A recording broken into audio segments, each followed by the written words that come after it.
TBS 라디오 김현정의 뉴스 쇼.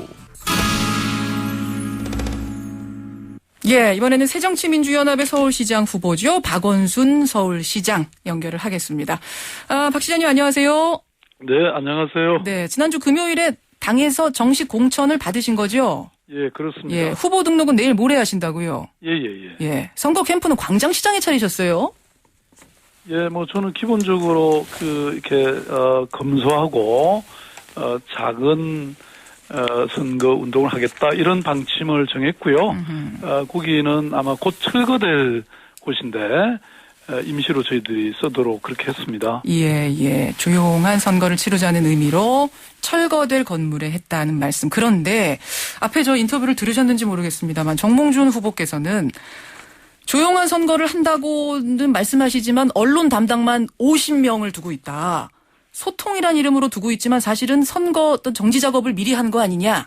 이건 조용한 선거 아니라는 취지의 말씀을 하셨어요. 어떻게 생각하십니까? 언론 담당이 50명이라니 저는 처음 듣는 얘기인데요. 어허. 네, 저도 잘 모르는 얘기인데 어떻게 그걸 아시죠? 네. 예, 아니 언론 홍보를 담당하고 있는 관련 부서분들 50명이라는 사실은 사실이 아닙니까? 아, 우리 대변인실을 말씀하시는가 본데요. 서울시. 예. 아니, 거기는 옛날부터 있었던 분들이시죠.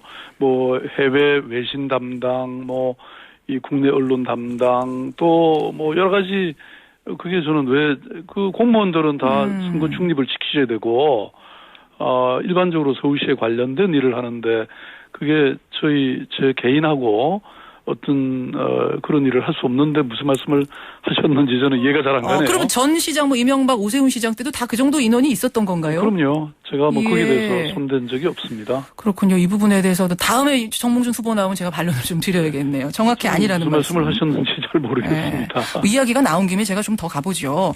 그 말씀을 하시면서 우이동 신설동 경전철 사업이라든지 여러 가지 사업들을 우리 박원순 시장께서 좀 늑장을 부리셨다. 1년씩 2년씩 늦어졌다. 이 부분에 대해서도 다 파고 가시겠습니까? 본래 그 사업이라는 것이 다 조금씩 늦어지기도 하지 않습니까? 그런데 이제 제가 서울시장이 되고 나서 이렇게 보니까요. 예. 정말 어떤 사업에 대해서 설계 변경이나 이런 게 정말 많더라고요. 그래서 제가 지금부터 딱 세운 원칙은 예. 설계 기간은 길게, 시공은 빠르게. 이렇게 원칙을 바꾸었습니다. 지금 사실 이루어지고 있는 여러 사업이라는 것이 사실은 그 이전에 이루어졌던 그런 것 때문에 늦어진 것들도 있다고 생각이 되고요. 앞으로는 완전히 달라질 겁니다. 제 시장 된 이후에는. 예. 그래서 설계를 오히려 많이 신중하게 충분한 기간을 갖고 해라.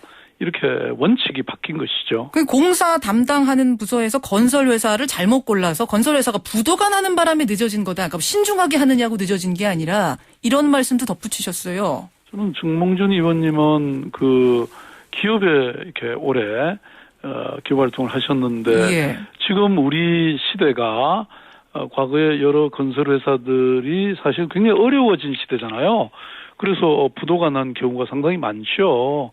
특히 건설회사들에게 그렇게 어려움이 있는데 그런 상황을 잘 아시면서 서울시가 특별히 그렇게 부도날 회사를 골랐겠어요. 그리고 저는요, 지난번에 이제 몇 번 안전사고를 이렇게 보니까 예. 우리는 최저 입찰 가격을 중심으로 이렇게 선정을 하지 않습니까? 예. 그런데 그럴 경우에 그 기업의 상황, 경영 상황도 굉장히 중요하다. 그래서 그런 걸 데이터베이스를 만들어서 그런 기업은 따로 출연해야 된다. 이런 얘기도 하고 있고요. 그런 거 제가 꼼꼼하게 다 잘 살피고 있습니다. 예. 그러면 지난 경철저 사업의 건설사 선정 과정에서는 그런 부분이 좀 충분히 안 된 면도 있는 거예요. 그거는 이미 오세훈 시장 시절에 벌써 결정돼 있었던 회사죠. 그것도 오세훈 시장 때입니까? 우이동 신설동도? 네, 그럼요. 시작은 훨씬 그 이전에 했죠. 그 부분도 그럼 정몽준 후보가 잘못 알고 계시는 거다 이런 말씀이시네요. 좀 잘 모르시는 게 많으시네요. 알겠습니다. 두 분이 토론으로 한 번에 이야기를 나누셨으면 제가 또 이렇게 번복 안 해도 될 텐데 말입니다. 그렇군요. 다음에 나오시면 또 여쭙기로 하지요. 자, 이제 안전사고 얘기로 이야기가 넘어가는데 사실은 세월호 침몰 참사가 이번 선거에 미친 영향이 엄청나게 큽니다. 세월호 사고 과정 보면서는 가장 큰 문제 뭐라고 보셨어요? 기본적으로 저는 그 원칙이 제대로 지켜지지 않았다. 말하자면 정상적으로 작동된 게 뭐 정말 단 하나도 없었던 우리 사회가 이렇게까지 사람을 생각하지 않는 시스템을 갖고 있었던가 뭐 이런 생각이 들었고요. 예. 저는 정말 관행이라는 미명 아래 일상적으로 부패가 만연한 우리 사회 이걸 저는 전반적으로 고쳐내야 된다고 저는 생각하거든요. 예, 예. 네. 그렇게 보세요. 근데 사실은 지하철 사고가 서울에서 얼마 전에 있었어요. 이 부분에 있어서는 박원순 시장도 자유롭지는 않다. 이런 말씀 많이 들으시죠? 그럼요. 어떻게 생각하십니까? 저는 이번 지하철 사고는 사실 얼마든지 피할 수 있었던 그런 사고라는 측면에서 인재라고 생각이 되고요. 예. 또 안전 불감증이다 이렇게 생각을 하고 있습니다. 그래서 제가 곧바로 사과도 드리고 정말 안전을 담보하는 그런 원칙을 바로 세우는 예. 그런 10대 개선 방안도 발표를 했죠. 저는 뭐 이것이 정말 우리 세월호 참사로부터 자유로운 사람은 아무도 없다고 저는 생각합니다. 기성세대 한 사람으로서 또 서울시장으로서 저는 막중한 책임감을 죄스러움을 느끼고 우리 사회가 원칙적으로 바뀌어야 되지 않는가. 예. 이런 작은 일부터 제대로 할 수 있는 이런 사회를 만들어야 된다. 우리가 지난 시간 동안 압축 성장을 하면서 예, 예. 우리가 무시했고 경시했던 그런 가치를 다시 우리 중심에 갖다 놔야 되지 않는가 이렇게 생각하고 있습니다. 서울의 안전이 근데 지금 박원순 시장이 이끌고 있는 서울의 안전 전반적으로 문제 있다는 지적에 대해서 정몽준 후보 지적에 대해서는 어떻게 말씀하시겠어요? 예를 들어서 지하철의 공기 얘기를 하셨어요. 1년에 한 번 측정을 하고 깨끗하다고 서울시는 얘기를 했는데 그것이 치명적인 수준의 지금 공기 상태다. 이 부분에 대해서 뭐라고 답변하시겠습니까? 그것도 어느 자료에서 나왔는지 잘 모르겠는데요. 서울시의 경우에는 기본적으로 정부 3.0에 앞서서 저희들은 모든 자료를 다 공개하고 있습니다. 정몽준 후보가 아마 개인적으로 어디다가 주문을 해서 이 조사를 다시 하신 것 같아요. 글쎄요. 저는 우리 정 의원님이 여러 가지 말씀하시는 게 굉장히 부족한 걸 갖고 하시는 말씀이 많은 것 같아요. 왜냐하면 어딘가에 또 아침에 예? 들으니까 예를 들어서 제가 서울시 관할이 아니다 이런 말씀을 또 하셨다 그래요. 그게 아마 제가 알기로는 아이파크 헬기 사고 때 얘기인 것 같은데요. 예, 예. 저는 제가 앞에 그 말을 한 것은 사실은 그 이후에 그렇지만 서울시가 안전을 위해서 예컨대 모든 보안등 아파트에 켜져 있는 보안등 전부 다 챙기고 전반적으로 항공 안전에 대해서 서울시로서도 고민해 보겠다. 그게 국토부 관할은 맞거든요. 예. 그럼에도 불구하고 이렇게 하겠다고 얘기했는데 앞에 것만 딱 잘라서 그렇게 말씀하시면 알겠습니다. 정확한 인용이 아니죠. 저는 그렇죠. 서울시장이라고 하는 직책은 너무나 무거운 자리잖아요. 예. 그런 측면에서 어느 것 하나 저는 소홀히 생각하면 안 된다고 생각합니다. 다시 말씀드리면 정확한 사실과 상황과 이것을 갖고 있는 상태에서 논평하시고 그렇게 말씀하시면 좋겠다 이렇게 봅니다. 지하철 공기질 문제는 두 분이 한꺼번에 조사를 공동으로 좀 한번 하셔야겠네요.